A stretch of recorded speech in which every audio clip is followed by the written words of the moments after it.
என்ன நீ இன்னும் கிளம்பலையா? எவ்வளவு நேரம்?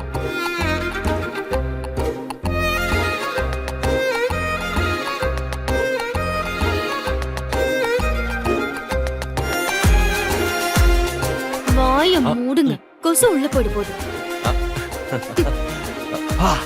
சான்ஸே இல்ல.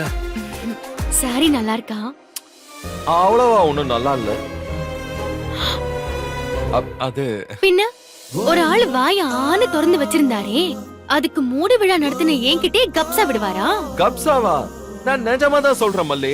நல்லா இல்லாம தான் அப்படி வச்ச கண்ணு வாங்காம பாத்தீங்களா? ஹலோ, நான் நல்லா இல்லன்னு சொன்னது ஒண்ணு கிடையாது. நீ கட்டி இருக்கிற இந்த சாரிய. அதுக்கு என்ன அதுக்கு? பொண்ணுங்க சாரி கட்ட வேணாம் அதுக்குன்னு சொல்ல முடியுமா? பரவாயில்ல, இருந்துட்டு போட்டோம். மல்லி, நிஜமாவே நீ அவ்வளோ அழகு.